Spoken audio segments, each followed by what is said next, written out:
Update time. I know it's been forever. I'm back. Hello. I'm making this video to tell you what I've been doing, why I haven't been uploading to YouTube for a few months, and also what my plans are with the channel going forward to navigate us through this turbulent time in YouTube history. I'm sure everybody and their mom has heard of the apocalypse by now. It's been hitting pretty much everybody's favorite YouTubers. I'm not going to go into specifics, but a lot of YouTubers, including myself, have seen a major cut to their main source of income through YouTube, which is the ad revenue. It sucks, but it doesn't mean I'm going to completely stop making YouTube videos. I've just been taking some time to work out other ways to bring you the content so that I don't go completely broke in the process. So stick around until the end because I would love to hear your thoughts on what my plans are for my channel going forward. So life update, I moved to Sydney. At first I didn't really have a lot going on, so I just started making YouTube videos again, and then I got a casual job at Sephora, which initially was like 5 days a week. And then I got it down to like 3 days a week, and then eventually 2 days a week, and then about 2 months in, everything was so busy and so chaotic that I just couldn't fit it in anymore. So I've since resigned from Sephora, but I did learn a lot from my time there, and I met a lot of really lovely people. VidCon Melbourne happened, which was such a surreal experience. They flew me down to VidCon as a feature creator. I've never had people fly me anywhere before. We got put up in this fancy hotel. They had these like behind the scenes places for feature creators where they had like an Instagram lounge. It had a full-on candy buffet. I got to be on panels with some really amazing creators like Patrick Starr, ShanXO, Katy Potato, Mary Hart, etc, etc. Yeah, it was just a really cool experience getting to meet other creators and hang out and be treated like special. We also had Brandcast happen in Sydney, and I don't think the purpose of Brandcast is really for us YouTubers. It's more for people that are wanting to advertise on YouTube, and YouTube being like, advertise with us, this is what you can get if you advertise on YouTube. But they invited us creators anyway, and it also meant that we got to see Elton John perform live, which was awesome because there might have been like, I don't know, maybe like 1,500 people in there. So David and I and Bonnie and Kat and Steph are like right at the front.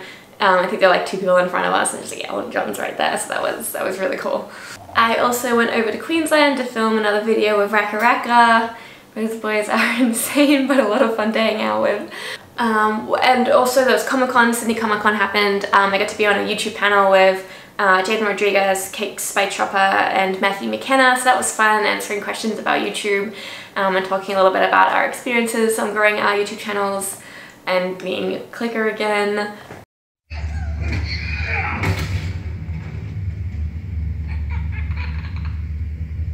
Making friends with seagulls, and attempting to eat an ice cream with a full zombie silicone get up on my face. Not super successful, but it was worth the photo.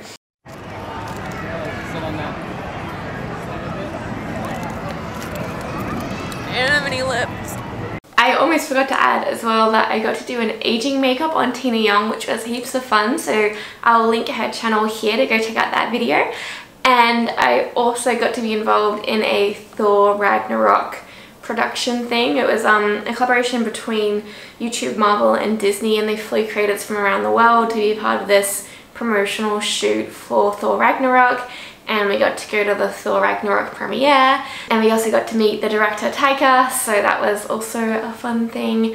I'll link the video to that in the description as well. And then probably the most exciting thing that's happened to me since moving to Sydney is I've been working at one of my all-time favorite makeup effects shops in the world. They won an Oscar for Mad Max. They're just incredible artists that have been doing this for like a couple of decades. Yeah, so I'm working on a feature film with them right now, and that's been insanely fun, but oh my god, insanely tiring. Last week I had to wake up at 3:30 a.m, leave the house by 4 to get to set by 5 a.m, and then I got back home at like 7 p.m. at night, and then you just like repeat that for a few days in a row, and you feel like such a zombie. And so I thought that I would still be able to be making things and recording on the side while doing that, because I've only been doing it like 4 days a week. I'm just so tired.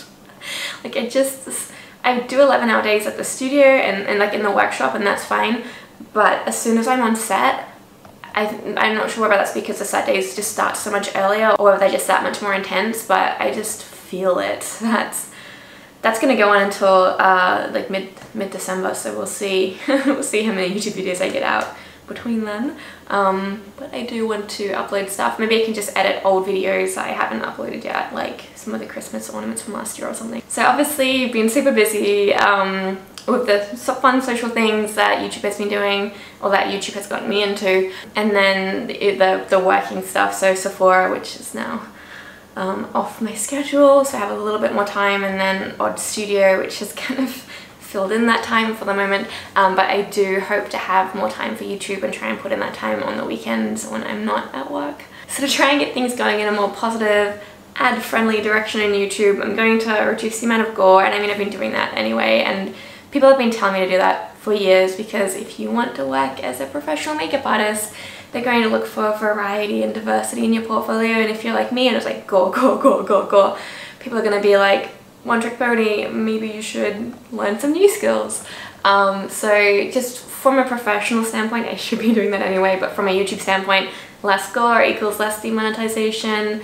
And you know, it'd be cool to show you guys stuff to do with ball caps, or to do with old age makeup, or gender bender, or characters, or more creatures that can be scary but just not gory. I think that, you know, will be an interesting line to walk. This is not really, it's kind of like more like flailing on my back.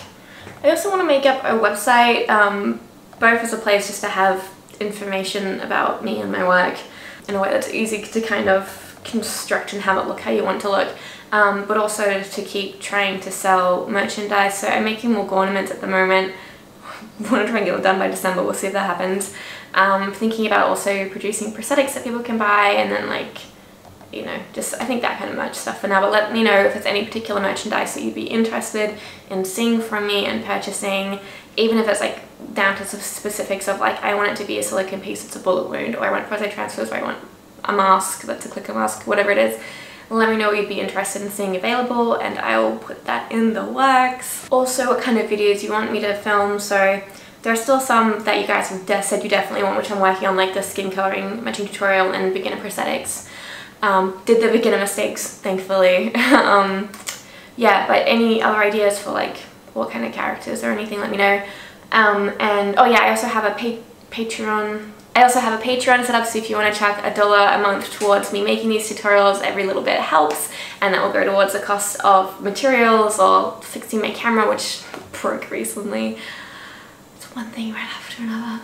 And then I can do a little bit more gory stuff, because the Patreon can help fill the gap that the demonetization leaves. Another way to make money off of YouTube, I was thinking about 2 other possible things. Let me know if you're interested in this. One of them would be longer form tutorials. It might be like an hour and a half long, where people could buy them for like $15 or something like that, and go through things in a lot of detail. So maybe that's a good idea for the beginner prosthetics, to have a quick version on YouTube that might be like 10 minutes long versus like an hour-long one, where it really goes through everything if you don't have any idea about like sculpting tools, or how to make different textures, or different tiny like tips to make the best possible molds, like that kind of stuff. Let me know if you'd be interested in that. And the other option would be to teach in person as well. Now that I'm in Sydney, there's probably more people that would be wanting to come to classes. So I think the first step would be trying to find a venue that doesn't cost $1,000 to rent for one day. If you would be interested in coming to a class in Sydney, let me know. It could be something like a half day on how to apply silicone prosthetics or prostate transfers, or it could be like a 2-day thing on how to sculpt, mold, and run your own silicone appliances. Or it could be like a beginner thing, like just a whole bunch of different things I could do over half a day up to like 2 days. Yeah, I'm really excited anyway about things going forward, and trying to stretch my skills and stretch my videos and explore different avenues and try and grow as an artist. I'm also really excited about being like more in the industry, and I know that that's kind of where I want to be. So like, even if it's tiring right now, and I've not being able to go on YouTube as much, I think ultimately it'll make my YouTube tutorials better, because then I can come in and be like, cool, so here's like a professional like silicone formula, or here's how to get the best possible flashing, or here's like little tips and tricks that I've learned to make the best possible encapsulated silicone piece, or like whatever it is. I can bring that onto YouTube now, and have my videos have that extra bit of like knowledge and like professionality to them. And yeah, I think also having like an income stream off of YouTube would be smart, just based on where things are going. You know, it would be interesting as well maybe to make a video about the differences between being a professional artist in the industry, so whether it's working in a workshop or whether it's working on set, because they're both quite different skill levels and activities that you're doing as well, versus being a YouTube makeup artist, just because pretty much nothing about the three things is the same. They're all very different skills and very different things that you have to do. And I don't think a lot of people might realize that. So if you want a video on that, like, I'm more than happy to chat about that. So let me know, because that might be like eye-opening for some people, and it might give them a better idea of where they want to head professionally if they want to get into the special effects makeup world as a career. And thank you so much for your patience while you've been waiting for me to sort out my life before I'm having some time to come back to YouTube. And don't forget to comment below about what you would like to see on this channel, content-wise or merch-wise, or any ideas for diversifying revenue so I can keep this thing alive and going. I'm interested to hear your thoughts. I'll be back at some point this year with either like a re-edited old video or probably a talkie video. I'm pretty close to finishing the skin tones video, but I have to line up a couple more models. There's a few gaps in my skin tone spectrum that I would like to fill, and then when that's done I'm gonna edit it up. But that's a lot of footage, just a lot of hours of footage, so we'll see how long that takes, but it is in the process of getting made. So I think that's everything. Thank you so much for watching, and I will see you guys in the future, hopefully soon, and I hope that you have an awesome weekend.